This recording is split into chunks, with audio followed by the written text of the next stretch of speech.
Alrighty, ahlan marhaba.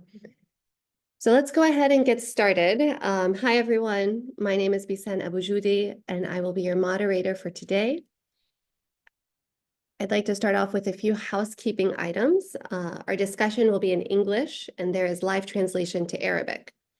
You can access the Arabic recording by pressing on the interpretation button in the bottom and selecting Arabic.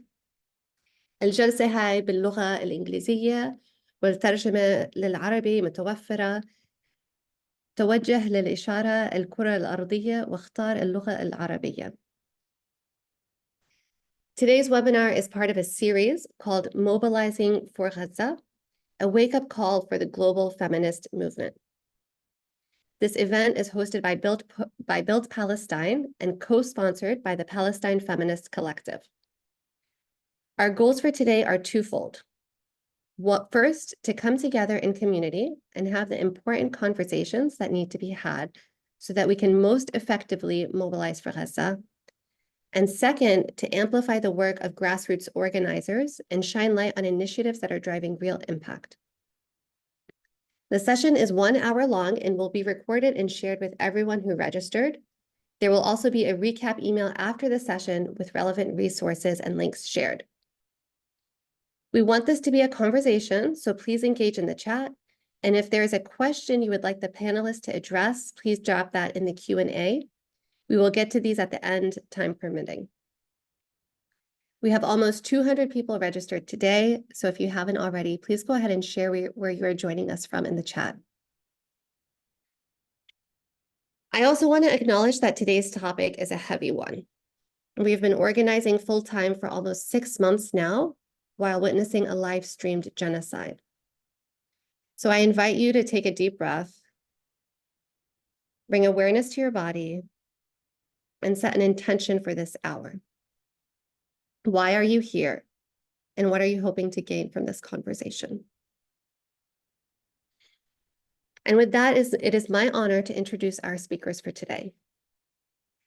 Asma Abu Mazid is a gender and economic justice expert addressing issues of gender, economic development, and climate change in Palestine.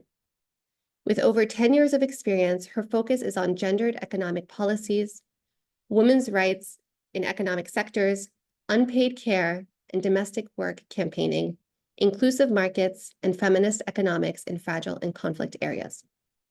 She is Al-Shabaka Gaza Visiting Fellow, and her work is published in different spaces such as Oxfam Policy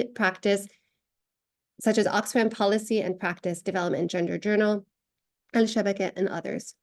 She contributed to Light in Gaza, Writing Born of Fire book, launched in 2022. Welcome, Asma. Reem Munzer El-Khaldi is a true believer in justice, truth, and her purpose, in creating a world where justice and beautiful ethics are the norm. Reem is the founder and executive director of a Palestinian women-led grassroots movement of healing and liberation called Healing Our Homeland.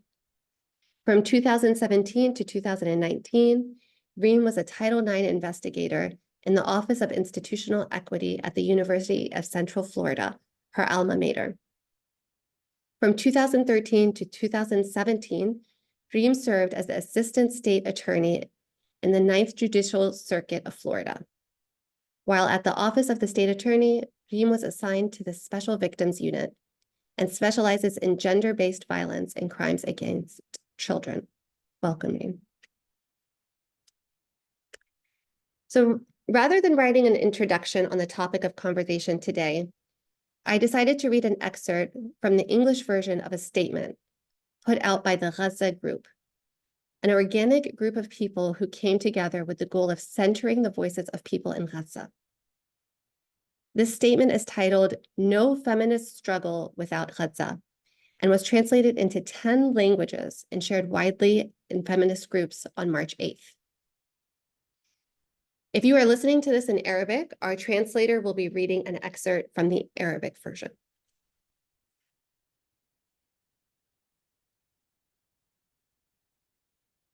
No feminist struggle without Gaza. 5 months into the ongoing genocidal assault on the Gaza Strip, and 76 years of settler colonialism and ethnic cleansing in Palestine.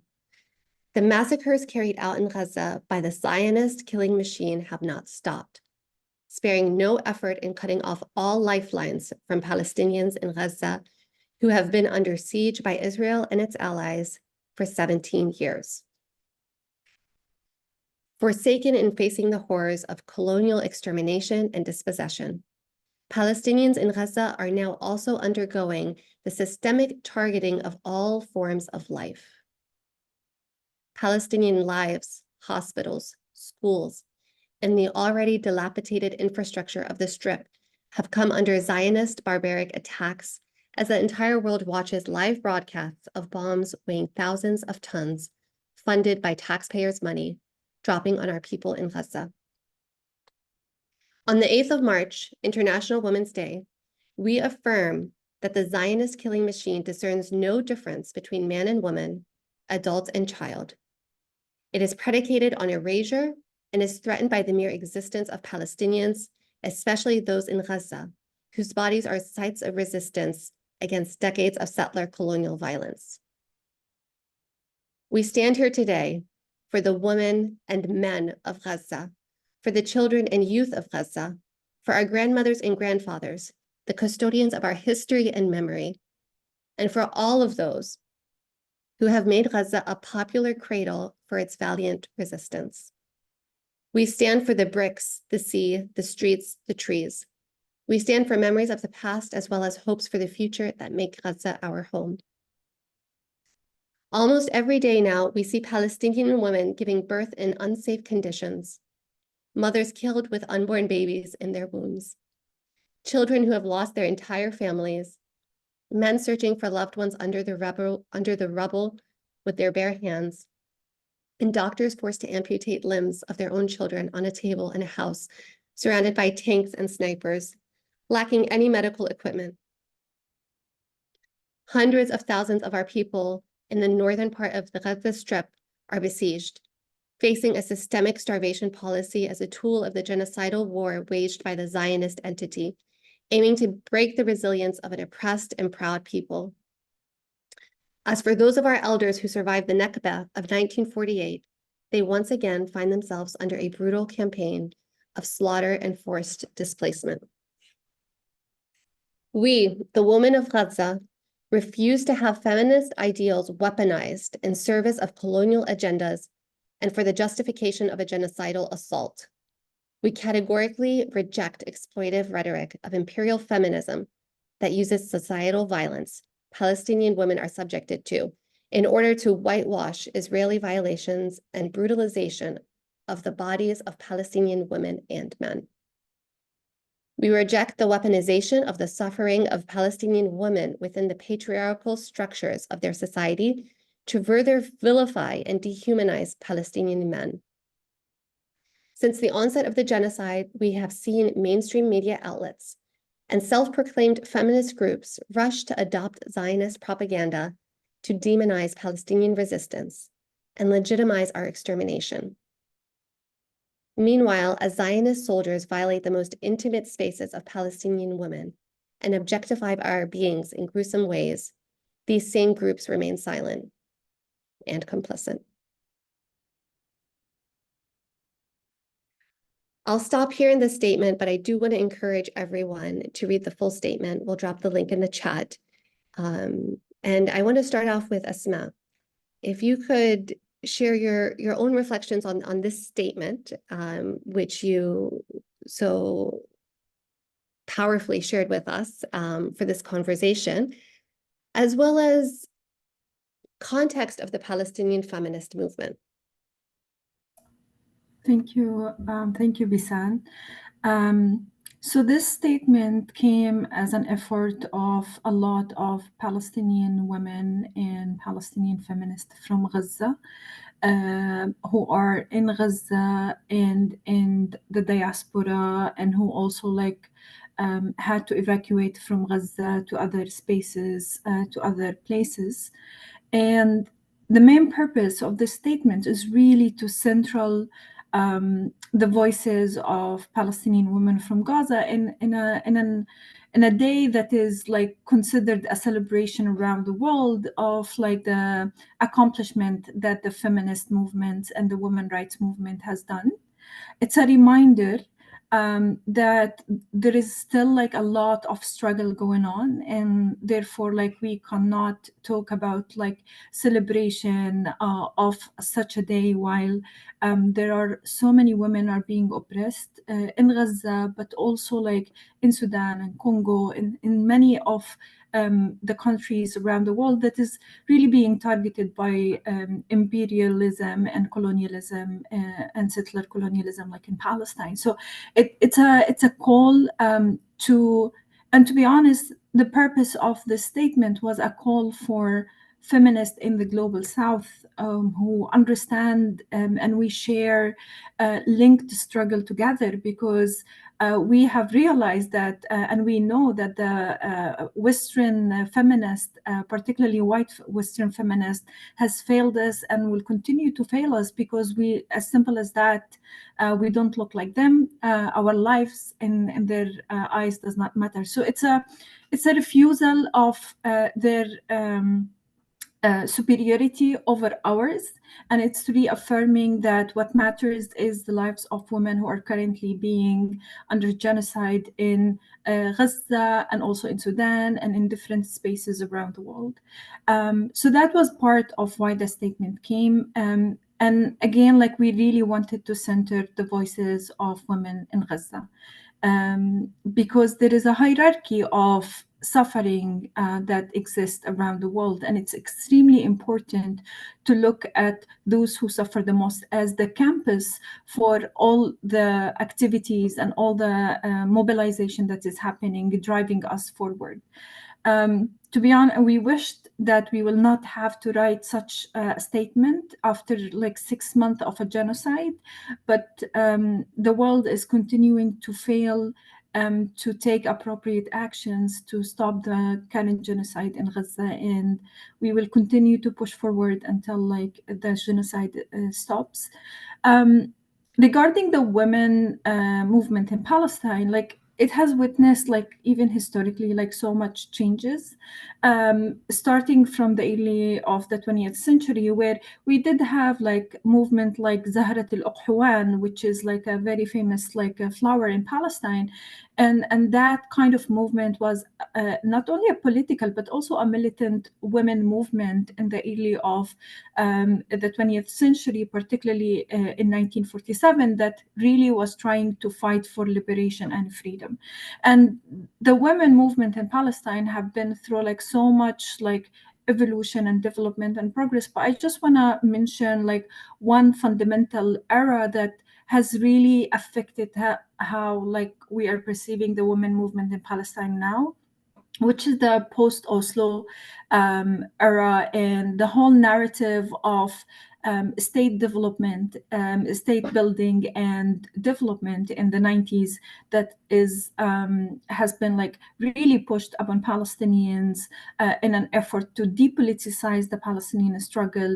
And for the women movement, we've seen like women movement becoming NGOs, becoming part of the NGO sphere that is governed by donor money, that is governed by like certain narratives of what you can work on and how can you address certain issues. And that transformed the whole feminist struggle in its essence from like liberation and how we can work collectively into like really looking at our struggle in a wider spectrum of being under settler colonialism, into like looking at women issue in terms of like representation in public spaces, and like addressing gender-based violence that is perpetuated in the Palestinian society, without like linking that violence to the overall settler colonialism that is subjecting us all to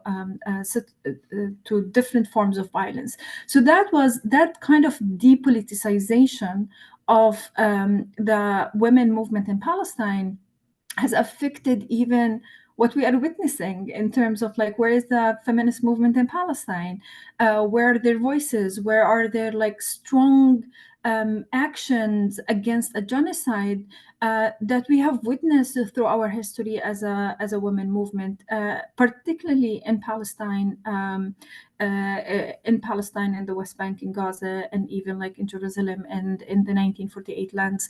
So like, unfortunately, it's missing. And what we are seeing is that a lot of the women rights organizations are perpetuating the narrative that what's happening in Gaza is a humanitarian crisis by focusing only on addressing the humanitarian need of Gaza. While that's extremely important for the survival of people in Gaza, and particularly women in Gaza, that's not what people in Gaza want. They want like an end for the genocide. They want like a permanent ceasefire. And if the women movement in Palestine are not actively, addressing that issue, then we are failing not only the people in Gaza, but also we are failing our history as a woman, and the history of the feminist movement in Palestine.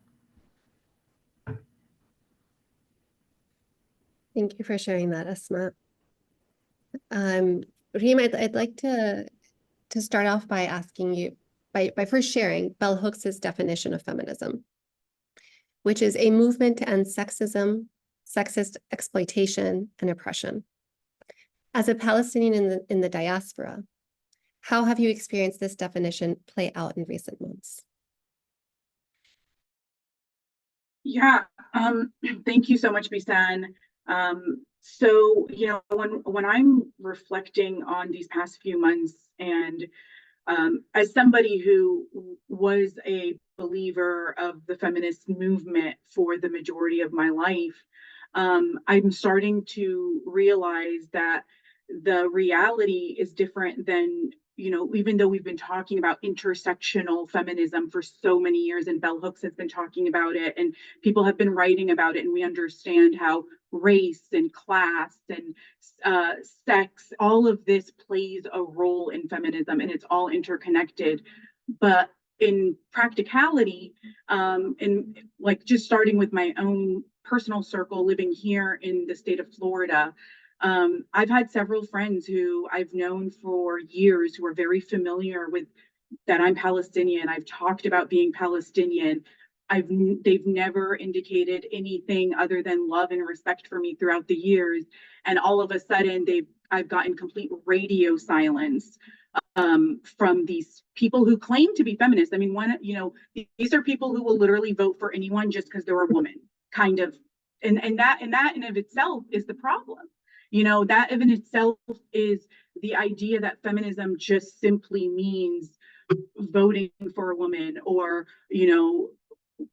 uplifting a woman over a man, or, supporting a woman to go to college. All of that is obviously included in it, but that is not the whole spectrum of what it means to be a feminist. And me personally, I've kind of been taking a step back from the identity of a feminist, which I did hold as an identity for myself, and really trying to lean into my identity as a Palestinian, and as a Muslim. I've always held the identity of a Palestinian because it was taught to us as, as our values and principles as Palestinians, that we had to make sure that we hold on to that identity. But I'm finding myself in these past few months struggling a lot inside with my relationships, with other people around me, that I've just, mostly I'm finding that I thought our values aligned. And these past few months, these past 6 months have shown me that our values no longer align, or maybe they never did align. And I was just in a, kind of state of a delusion, in a way, that I believed that they aligned, or I wanted to believe that they aligned, and that Palestinian women were included when they were talking about all of these things, that even though they weren't saying Palestinian women, that Palestinian women were included. But I found that that was not true, that, and I think the biggest example that we've seen of that is the sexual assault reports that we're hearing in these past few months. And obviously, as Palestinians, we know that this systemic sexual violence has been used against Palestinian women for generations. I remember when this first happened on October 7th, my mom called me and she literally said, if they go on a ground attack, they will start raping the women. And she was hysterical because she knew what was going to happen, as somebody who lived through 1948. She was born, actually, my mother was born on the day of the Nakba, May 15th, 1948. And through organizing these past few months as an organizer, and actually, I just want to go back, just talking, I don't want to gloss over the sexual assault too much before I move on. But I do want to be conscious of the fact that this is a huge conversation that there's so much that can be said, and there's no way I'm going to be able to say everything right now. But what we're seeing is not only the violence against women, but we're seeing the violence as women being used as a tool of colonization. This is not just your standard, type of criminal activity. This is being specifically targeted and vulnerable women, pregnant women, specifically because it eludes that fear even more in the Palestinian people. And that's really what the occupation is trying to do with this. They're trying to instill that fear and that psychological warfare into the people in Gaza. And it is horrifying. It's terrifying, and hearing the stories is horrific. And it's actually, I think that since we've been hearing the story, since we've heard the most recent story out of Ashifa with the pregnant woman, I think a lot of us have been feeling a shift. Things feel a little bit different now. And I'm feeling that even with my friends and family in Gaza. So just to carry on the conversation on organizing here in Florida, one thing that what I've noticed as an organizer is that so many people are very stuck to the idea of liberal identity politics. And we're even seeing that with Palestinian organizers in the sense that, like, I'm a woman, so I get to speak on women issues. You're a man, so you don't get to speak on it. And just seeing it as a very unnuanced kind of conversation in that way. And I really think this does a disservice to the Palestinian movement to see it in this way, because it's not bringing together the intersectionality of all of the different aspects that are involved in all of this, the economic aspects, the white supremacy that's playing on, the white liberal feminist movement in 2020 wanted to talk about race, and they wanted to take it on head first. And then what happened? It just fizzled away, and nothing of substance actually came out of that. And the reality is that what we're seeing with our feminist movement is that they do want to keep the status quo as is. It's very comfortable for white liberal feminists for the status quo to remain as is. They have their white congresswomen, they have their they have their women congresswomen, they have their women professors, and to them that's success. And we've done our job as the feminist movement. But as it was so beautifully stated by Asma and in the statement, there is no feminist movement without Palestinian women. So I'll leave it at that, and I'll hand it back to you, Bisan. Thank you, Reem. Again, I do want to acknowledge for everyone who's listening, because the space is predominantly for Palestinians and allies, to just take a second to center yourself, because for so long we've had to fight and advocate, and there's this performance that's going on with how we show up in the world.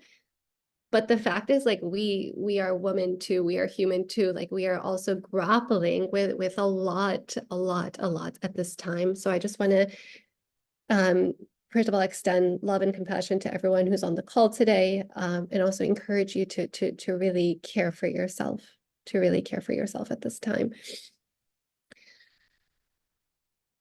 Esma, I'd like to ask you to share more about the women who are on the ground, experience on the ground in Gaza. As someone who was born and raised in the community, and only very recently came abroad right before the war, and I'll leave you to share that with the audience. But can you tell us not just about the experience of women on the ground because we can see that on social media. But can you tell us about the feelings of women on the ground and how we can amplify their voices better and work in more solidarity with them? Thank you, Bisan. I just want to say, like, what we see on the media is like not even 0.001% of the collective experience of what Palestinians in Gaza are currently experiencing, particularly women. But I also want to talk about this like emphasis on women and children and how it's being problematic. But I'll get to that later.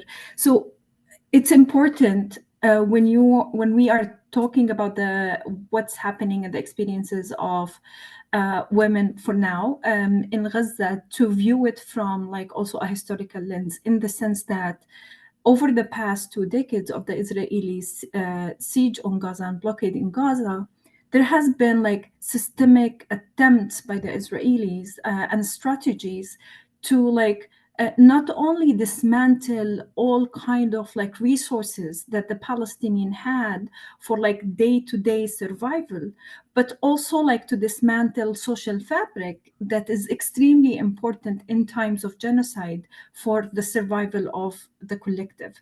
So when we look at like the previous aggression on Gaza and the type of violence that Palestinians have experienced, it has already depleted their like financial resources, their social resources, their physical resources, but also their psychosocial and mental health. So when a genocide comes on the back of these like different aggressions, on the back of like very high unemployment, where people have to participate on like either day-to-day survival for economic living or like even social assistance from like the Palestinian Authority and dependency on aid, that is like that's like a recipe of like people like literally you are giving them an option of a quick death or like a very slow death. So that was like the context on which Palestinians and women have came when the genocide is happening right now. And if we want to unpack a lot of the impact, so when we talk about like, for example, that over 9,000 Palestinian women, Israel killed over 9,000 Palestinian women and like 14 children. What does that actually mean? How that actually reflect on the daily reality of their lives, of their family members? That needs a lot of unpacking. When we look at how out of the 74,000 Palestinian injured, 75% are women, then we are talking about a care gap that will happen in the future. We understand that in our Palestinian society, like women are the one who are holding a lot of the responsibilities of unpaid care and domestic work. And thinking about that mindset in the absence already before even the genocide of a health infrastructure that will able to navigate this, an affordable and accessible health infrastructure, then we are looking at more burden on women. Now with the genocide, with like 75% of people who are injured are women and children, then we are looking at who will carry that weight of care, who will carry that weight of like caring for those people who are injured. And we are seeing a systemic targeting for all the care facilities, because the aim of the genocide is not like, it's basically like the elimination of the whole Palestinians in Gaza. That's the main purpose. And like literally like removing their past, removing their present, but also like targeting their future. So when we look at these things, when we look at how like 60,000 Palestinian women are pregnant, and like how that the miscarriage rate is like reaching 300%, then we are talking about like long-term consequences to women's health. We are looking at like negative repercussion even to those who are able to give birth in a like extremely primitive care facilities without any like anesthesia or like even painkillers. And the repercussion of that, when we are seeing a lot of statements of Palestinian women talking about what was the repercussion of like giving birth during a genocide, and how that they are still like in agony and in pain because of these repercussions. So when we look at all of this and the experiences of women, we're seeing a lot of Palestinian women talking about the loss of their family member. What does that mean? What does that do to their own mental health? What does that do to their own willingness to survival? The burden for parents in general to answer questions that is being asked by their children related to like, why is this happening to us? Like, how I'm gonna die? The whole constant of death is something that is present every second in Gaza, and navigating that concept of death while also like, you know, the willingness to live is an extremely difficult conversation, and a conversation that women, because they are the one who exist in like shelters and displacement, mostly around their children, while the Palestinian men are trying to secure food, then they are like subject to this question on a daily basis, and the mental toll that looks at that comes with it. But the other angle that comes with displacement, it's 2 million people who are displaced.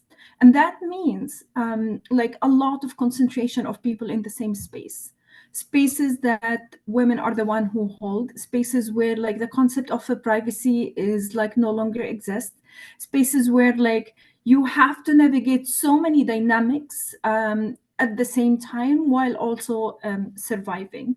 So like looking at all these things, it's really difficult to like unpack it all like in like 5 minutes or in 10 minutes conversation.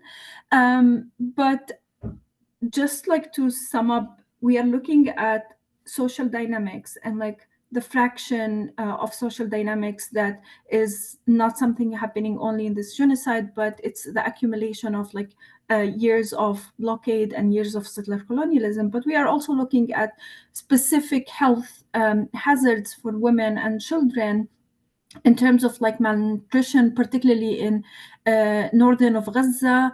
We're talking about like the experiences of pregnant women and women after giving birth. And we're looking also to the inability to feed children. But I want to take us to the second point that I mentioned in relation to this extreme focus on only talking about Palestinian women and children. And I always, whenever I used to hear that kind of statement in previous aggression, I kept thinking about like my brother. Like he has a 1-year-old baby girl, and I kept saying that God forbid if he was one of them, like would that mean that he's not significant, he's not valuable, and therefore like we should not even mention him? And the whole obsession of numbers and like putting Palestinian lives into a number, it is part of dehumanizing them. And we're seeing how Palestinian men are being dehumanized every single minute with every report that is being pushed out. And we are being complicit in like perpetuating that narrative that like we need to only focus on women and children because that's what appealed to the world. Well, the world does not care whether it's women and children or even our Palestinian men. So we need to do much better as Palestinian and like centraling like the lives of all Palestinians. Now, again, I want to emphasize that it's important to talk about like the different experiences of like, for example, women and children and men, but we should not stop talking about every Palestinian life and their different experiences. What we are seeing right now of all the sexual abuse for Palestinian men, and that will have a future repercussion to the Palestinian household, to the relationship between Palestinian women and men. And we've seen how like violence perpetuated by the Israeli regime is re-engineered and remanufactured in violence between Palestinian men and women within the private spheres. And what we are also witnessing is that the Israeli regime attack on the most private spaces of Palestinian women, and like, you know, flaunting and like taking pictures and videos of their of their clothes, of their lingerie, and like putting it on social media in a way to like, you know, create a contrast of, it's a very colonial narrative of making Palestinian women look like, it's a very sexualizing act and a very violent act that we've seen being used by colonial power against like Black women, for example, in the US, but also like against like the British colonialism in India and in different spaces in the world. And it's creating that kind of in a very conservative narrative, bringing that private space to the public in that way. It's really part of like breaking down whatever is left from the Palestinian fabric and society fabric. Now, regarding your question of like what Palestinian women are doing currently in Gaza, they're doing a lot of things that is usually not considered, and they are doing a lot of like mechanisms of survival, mechanism of trying to like secure whatever sources of like food and the basic survival needs. But there are a lot of Palestinian women out there with a lot of like organizations trying to create education spaces, trying to like create a mutual aid on the ground, like kitchens to support other Palestinian families who are in need. So there are like several efforts that is happening in Gaza or with the Palestinian women outside Gaza supporting the survival of Palestinian in Gaza currently. Thank you, Asma. So for everyone who's listening in, if you're an ally and this all feels new and overwhelming to you, and you're disappointed as you should be, I just dropped in the chat the Palestine Feminist Collective digital action toolkit that is really targeting people in the US. So there's a plethora of resources in there, ways for you to get involved, to plug in. So I just want to highlight that. The second thing is, Asma, like what you said is really important, that we've had decades long of sexual violence used by the settler colonial force, and that does have repercussions on our community, that does have repercussions on our society. And this is a conversation that, you know, today's conversation is in English. The conversation will be continued in Arabic, and the conversation in Arabic will be different. And I just want to just bring everyone's awareness to the space that we're in, because how the space is designed can only get us so far. But this conversation has to happen in Arabic within our communities. And it's a very, very important one, because at the end of the day, all of us as Palestinians, we're advocating for life. We're advocating for life. And there is so much healing that needs to happen for ourselves. And we are taking the lead on that, right? Like we are doing that. So I just wanted to emphasize that point. So now let's switch over to, let's move the conversation to what people are doing on the ground today. Reem, you've been mobilizing very intensely for the past 6 months to support people through healing our homeland. Can you share more about your experience, how this grassroots organization has pivoted, evolved over time, and also how the women are taking the lead? Yeah, so just a little bit about healing our homeland, how we're set up. We're registered here in the U.S., but we have a center in the Nusayrat refugee camp in Gaza, in the Gaza Strip. So that we've always, for about the past 7 years, even before we became an official registered 501c3, we've been providing aid, creating small economic projects to support families in the Gaza Strip, like maybe purchasing some equipment for somebody to open a cart that they can sell food on and things like that. And after 2021, we really felt the need to kind of restructure. And we restructured it in the way that we opened an official, what we call the Merkez Watan للمرأة والطفل, the Homeland Center for Women and Children. And then we also have a team of volunteers that do aid work and other type of work throughout the Gaza Strip. And then we also have a team here in the US. And that team in the US, I just want to briefly talk about that because it's shorter. We did not have a team in the US before. It was just me. I'm a volunteer. And I was the only person really working every single day in the US. Since October, we've had to expand that and add more people just because of the intensity and the just we want to be more effective, and me alone just isn't, I'm not going to be able to do everything. So we've actually had a really great response from our local community and actually our community throughout the nation. And I want to highlight that, you know, our Healing Our Homeland team here in the US is very diverse in the sense that it is composed of like all genders and also queer folks, people from all backgrounds, Arabs, Palestinians, but it is still Palestinian women-led because that is our vision for healing our homeland, is that Palestinian women will be at the lead of this movement and that they will be inspiring each other and others through this leadership work. Our team in Gaza composes of 4 women who are our full-time employees. One of them is actually pregnant right now, 8 months pregnant and due, you know, any day now. She's living in the Gaza Strip, and her husband is still stuck in the north.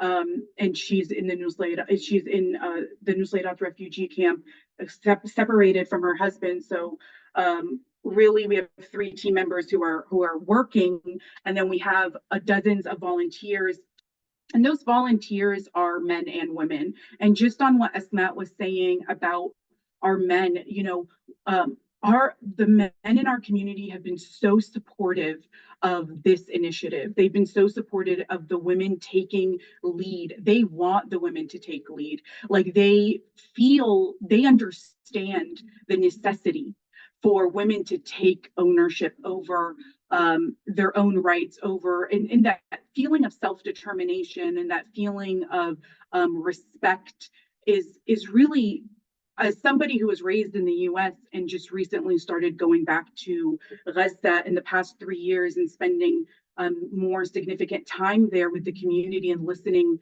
to their needs, that was something that was, to be honest, was surprising to me. I didn't expect the men to be as supportive because I'd heard all of this stuff about Palestinian men.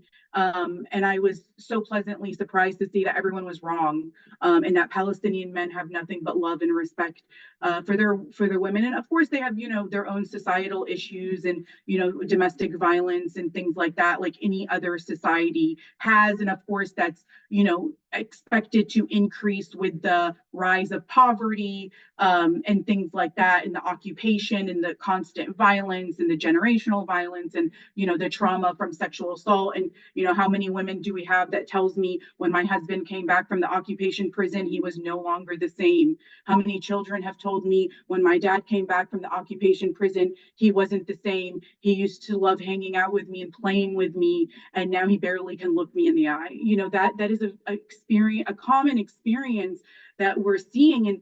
And those types of things are not really talked about in our Western spheres, but in our center, you know, and the reason why it's for women and children is because we wanted to have that space for women to be able to share and talk about their experiences and how the occupation has been impacting them, but also just any other family life stuff, you know, like the struggle to find the money to make a meal for dinner. You know, that's the reality of so many women in Gaza. Even before October, the majority of Gaza was unemployed due to the siege. The majority of Gaza was reliant on humanitarian aid. And part of healing our homeland is we do provide that humanitarian aid, but we always are cautious and careful about the narrative that we're spreading when we're talking about aid. That we're talking about aid in a way that we're saying this aid is to help the people remain steadfast. This aid is to support the Palestinian families. This aid is a gift even from us to them, rather than seeing it as some like humanitarian thing, like as if an earthquake happened or something like that. Like it's, as an organization, we're very aware of that. And we're also, it's also really important to us not to take any conditioned money, money that anyone tells us you have to use this for this specific purpose, because those specific purposes may not align with what our community needs. And even though I'm the executive director of Healing Our Homeland, I'll honestly say that I take direction from the women in Gaza. I listen to what they want, and I just basically do, to the best of my ability, what they want me to do. Obviously sometimes I mess up. I'm not perfect. I don't do everything perfectly. And I'm always just, always humbled by their wisdom and their insights and their ability to really build community in a way that is so foreign to us living here in the United States, even as community organizers. For example, one of our team members, Noor, she handles one of the distributions. So we have distributions that are going on throughout the Gaza Strip in different areas, and different people handle different distributions. And the way that she has set up her distribution is that she will invite about 5 women. 5's not a magic number, 4 to 6, something like that, just like a reasonable amount of women that could she could fit in her parents' house, because that's where she's staying right now. She's been displaced from her home. And so she invites these women over, and these are women that she knows from the community that are in need, or maybe somebody told her about these women. She tries to find women who maybe already know each other, are comfortable around each other, or maybe share similar circumstances. And she invites these women over. She makes them tea, and they hang out for like an hour. They talk. She listens to their stories. She listens to what they have to say. Their kids come with them. She gives their kids like a little cookie, biscuit, whatever we're able to really get a hold of these days. Not everything is accessible to us, but she'll try to find something, like whatever she can. And at the end, on their way out, she hands each one of them their bag of groceries, 12 kilograms of vegetables and some canned goods. And at first, I was thinking this isn't the most efficient way of distributing aid, because we want to see numbers, that's what I think a lot of NGOs, and we try to stay true to the grassroots movement type of structure. But you see these other organizations, they're like 1 million, whatever, and you're just like, I want to be able to say that I distributed X amount number of packages or whatever, because that's what people are expecting, and that's most of the questions that we get is, how much are you distributing a day, things like that. Because people do still see it as humanitarian aid, the reality, and we're trying to shift that narrative, and it's a work in progress. But when they're walking, and they feel like it's a gift when they're walking out, she hands them these groceries, and it feels like just visiting some friends, and a friend supporting you and being there for you during a hard time. And yeah, we have distributions. The men help us distribute aid as well. They go into areas that the big NGOs will never reach those areas. They go into those areas and by foot. And they walk miles in the rain and everything. And of course the women could do that, and the men don't think that the women aren't capable of doing that, but they want to support them in that way, and they want to help out. And so that the women can focus on that care aspect, and they can really lean into doing that work, and then the men can handle more of like the physical labor aspect. So it's really a team effort. And it's a team effort from all aspects. Like, it's our team in Gaza, but also supported by our, all of our volunteers here in the US who are always fundraising and raising money for our people in Gaza. And it's really been, a high stressful time for everyone, especially, including our team. There's so many obstacles. Everything is like 10 times more difficult. But we've been able to source all of our aid from inside of the Gaza Strip. We buy the vegetables from local farmers. We have been able to source different types of coloring books and toys and things like that for the children. We've been able to source jackets and blankets and things like that as well for winter from the Gaza Strip. And obviously the prices are extremely inflated, like everyone knows. So that's also something that we're struggling with as a grassroots movement that doesn't take any sort of like conditioned government money, that our donations only go so far during this period of time. So maybe previously we would have been able to do like so much stuff with $10,000, and now that's like cut into like a quarter. So that's kind of what's going on with healing our homeland on the ground. And yeah, thank you so much, Bisan. I'll leave it back to you. Thank you, Reem. Thank you for sharing that. Such beautiful work and true to the name, right, of healing our homeland. So I really appreciate you sharing how you're operating during this time, which is so important. Asma, I'd love to hear your reflections on what is happening around aid, more specifically mutual aid, how this relates to the gender lens. And also, what advice do you have for people who want to give, they want to support? How can they do that in truer partnership with people in Gaza? Thank you, Bisan. I just want to answer your question, I want to build on a point that Reem has mentioned in relation to the unconditional funding. And it's interesting the way aid is functioning in Gaza right now, in the sense that people donation, it's unconditional funding, but people donation through specific institutions and entity make that unconditional funding a conditional funding when it reaches Palestine and when it reaches Gaza. So when people direct their donation directly to a local organization on the ground, that is money that will help them to do and to deliver support to families in the way that they see appropriate, in the way that is really true to what the people need.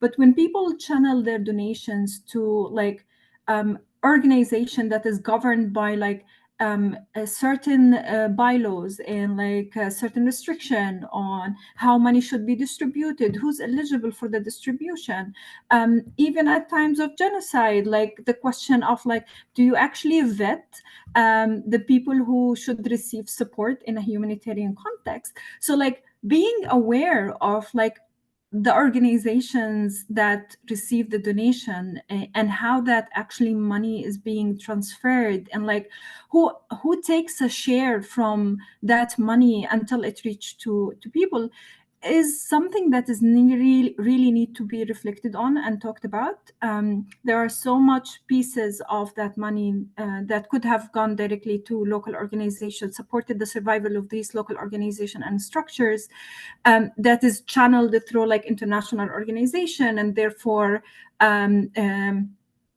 the ability of local organizations to do things based on what they see on the ground becomes very, very minimum. And that is something that the whole aid industry has manufactured in terms of like who's eligible, who's credible in the overall financial system. Like a US citizen cannot, like, for example, donate for the bank account of a Palestinian local organization. They have to donate it through certain US-based organization. Now, the question is like, what does that mean to people on the ground? It definitely mean like less agency over how this fund should be distributed, less agency toward like what are the needs that needs to be done, and of course the depoliticization of that support that is happening on the ground, because we've seen most of the international organization of the UN agency, even the narrative, their statements is very like watered down statements statements, two-sided statements, and we saw that very like complicity in how to navigate the rape allegation that was talked about in the 7th of October, while Palestinian men and women are talking about sexual abuse for the past like 5 months. And we haven't seen like concrete effort from these same organizations that sent missions to Palestine to do investigation, to do the same. So like money is an extremely important tool, and the utilization of how that money and donation is being supported is very, very important. The second angle is that there is so much anger in Gaza toward aid and how it's being distributed. The whole joke of like doing airdrop, it's basically a humiliation. The images that comes from Gaza, it's so surreal. It feels like you are actually in a sci-fi movie in the concept, because there are aid trucks outside Rafah waiting, and these can cover a lot of need.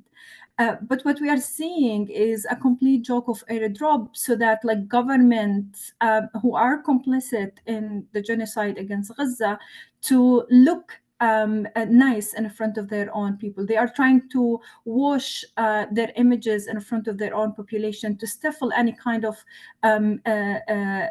demonstrations and anger that is currently boiling in different spaces. So we need to also reject that kind of like very humiliating form of airdrop. Now, I'm talking about this unconditional fund because we are seeing that those on the ground who are trying to do things that is true to our people are not receiving enough support, and they are not receiving enough fund because they don't look credible enough. They don't have the capacity to make an amazing story or like an image that will capture the mind of people who wants to donate. Among the groups that is currently doing a lot of work on the ground, a lot of women rights organization on the ground, like the CFTA, which is the جمعية الثقافة والفكر الحر. The English name is the Culture and Free Thought Association. They are already establishing education centers in different displacement community. They are doing like medical support points, and that's from the local Palestinian organizations level. There are so much decentralized, informal gathering of work that is happening on the ground. For example, Gaza Collective, led by Janine El-Yazouri, she is doing a lot of work in identifying women in Rafah and in the middle area of Gaza, where they look at women who are pregnant, women who give birth, what are their needs. A whole assessment have been conducted by them to support women. And again, like the methodology of supporting them is unconditional cash distribution, because people need more than like just food. They need to buy some things that is not even provided in aid kit. And currently that Gaza Collective initiative is also supporting a lot of Palestinian families who were able to evacuate to Egypt and are in need of so much support. And this is where I want to like, call like our comrade in feminist spaces in Egypt to step up for their role to support the Palestinian families who had to evacuate, leaving everything after losing everything behind and coming to a new place that is suffering also from like high living expenses and really surviving. So there are like different currently efforts that is happening, and I just want to bring an extremely important point that we have seen. We are seeing a lot of solidarity action that is more active, to be honest, from organizations and feminist groups in the region, but also beyond the region in the global south. Like there is Nahwa Wa'i Nasawi, which is a pan-African feminist platform that has been like, in solidarity with the women of Gaza through like, raising their voices and publishing a lot about what's happening. There is also feminist collective like Sharika Walakin, Taqatu'at, like all these organizations have been constantly supporting Palestinian voices. And we've also seen other self-proclaimed feminist movement in the Arab world, but also like in the global, who have been like very silent in terms of like not only talking about what's happening, but also in terms of supporting feminist groups that is working on the ground and supporting the ground.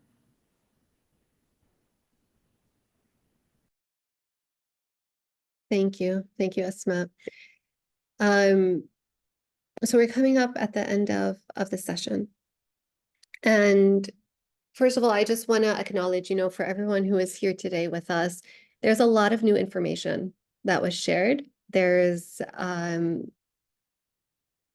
lot of new resources, a lot of new local organizations, new, even, we put in the chat the campaign for the Gaza Collective Initiative that Asmat just mentioned. And that's part of our role as Build Palestine, is to help connect you to the people on the ground who are driving the real change. Because for too long, we've been these outside spectators as the diaspora, and there is so much happening on the ground. And it really is time that we work together more, that we join forces, that we listen better, specifically in this case to the women in Gaza, and that we all stay connected so that we can figure this out together and make the deepest impact that we possibly can. So for the last question of our Jalsa today, at Build Palestine, we think it's important to center liberation in all of our work. So I'd like to wrap up by asking each of you, what is your vision for a free Palestine? Or said differently, how do you radically imagine the future of Palestine?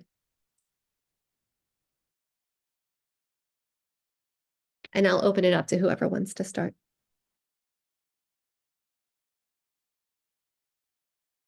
I can go if Esma doesn't mind.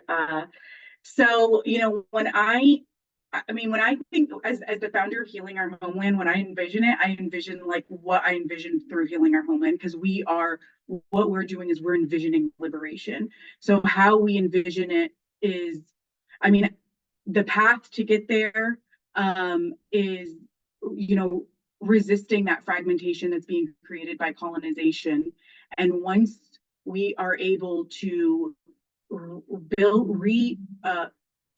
we're able to heal that fragmentation, that fracturing that we have between us as not just Palestinians, but as people in general. Because when I think about our liberation as Palestinians, I think of the liberation of everyone.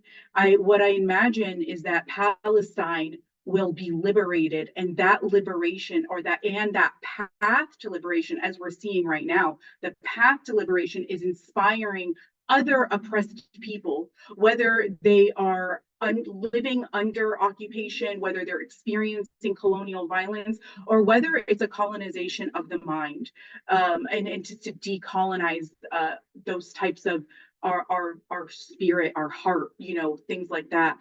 I imagine when we're thinking about the future, that we're really doing that like inner work, and we're really, each individual person is taking accountability, and through that accountability that each individual can work on themselves, it'll lead us towards our liberation, towards victory. I believe that, I know, as a Muslim, I know that our victory will come. And I think when I see what's happening right now, I feel like we can taste that liberation. It's so close, but there's a lot of rage. And that rage that we're experiencing right now as we're pushing forward is like a very sacred rage. Really, it's a rage that we've seen Palestinians turn it it's not a destructive rage. Palestinians are turning that rage into something productive, into something inspiring. And I imagine that, our liberation, of course, is going to come with the support of allies. and the support of our international community. But at the end of the day, I do believe that the Palestinian liberation will be done by the Palestinian people themselves. And I hope that all other oppressed people, no matter where they are in the world, that they also take on that role of in their own capacity to be part of our fight for liberation. So that's my answer, because I know we're short on time, and I want to give Esma time to answer because I would love to hear from her. Thank you, Thank Reem. you. Esma. I wish that I'm as optimistic as Yuri. I think that what's happening is a genocide against the imaginary of the Palestinian mind, particularly in Gaza. And in the sense that there is a sense of romanticization toward liberation that is disconnected with what's happening on the ground. And the way I perceive, like, what would the future look like for me, and based on the voices of my mother and my sister, it's a future where hope is no longer a mechanism of survival, because that's what's happening. People are struggling every single day to have the hope, because they know once they are losing that hope, their survival chances is gone. And their willingness to continue every single day is gone. So when we talk about the future, it's going to be ugly. Like, what we are seeing is that the settler colonialism systems are more adapt and flexible to changes on the ground than our collective efforts, because we yet have to do much more in terms of collective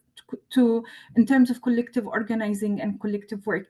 We still have a long way toward, like, accumulating our power together in order to address the power structure. We are not only against, like, a settler colonialism, we are against, like, all systems of oppression at the same time. And we've seen in Gaza how like a tiny place like Gaza made the US send, like, warplane and sending ships and by different imperial powers just to, like, completely destroy that tiny piece of land. So if we think about the future, it's good to have hope, but hope is a discipline. That's the words of Bill Hawkes. So for us, we need to think how what we are doing right now will ensure that there is no future genocide in the future, that we should not have waited for a genocide to happen until we get our liberation. And that even when we talk about liberation, it's extremely important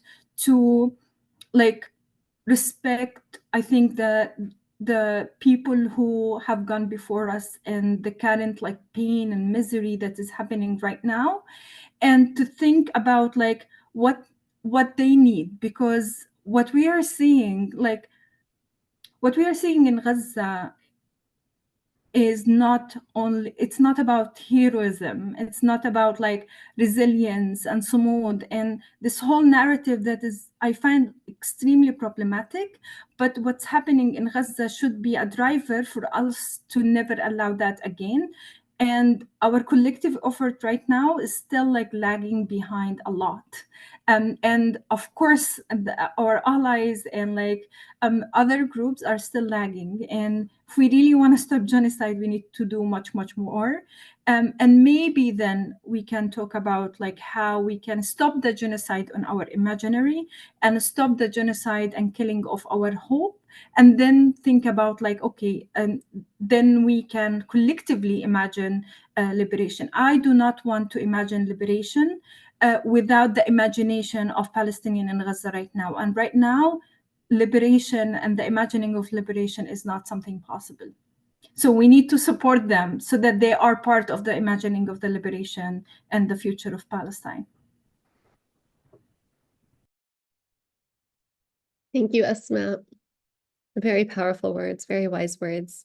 I mean, this is important for all of us to be hearing. And again, I am a strong believer that the only way we can be successful is together. and to work together, there has to be an unlearning and a deeper listening and a discomfort that comes with that, because even us as Palestinians, for a long time, we've been getting it wrong. And that might seem like a very taboo thing to say, but it is important. It is important. It's important to look at so that we can get it right. And there's just too much at stake right now for us not to get it right. We owe that to every life that was lost, to every person who lost a loved one. Okay, so with that, I want to say thank you so much, Reem. Thank you, Asma, for your time today. We're well over the hour. We appreciate you staying with us for longer. I do want to encourage anyone who is joining Build Palestine for the first time today to sign up for our mailing list. Just go to buildpalestine.com. Make sure you sign up so that you can stay up to date on future events. And just want to really encourage everyone to keep advocating and do that in community, to take care of yourself at this time, and that is an act of resistance. So take care of yourself, work together, and keep fighting for our brothers and sisters in Gaza. Okay, thank you so much, everyone. Thank you for joining us. Thank you, Asma. Thank you, Reem. So much gratitude to the two of you for your work. Thank you, Bisan. Thank you, everyone. Thank you.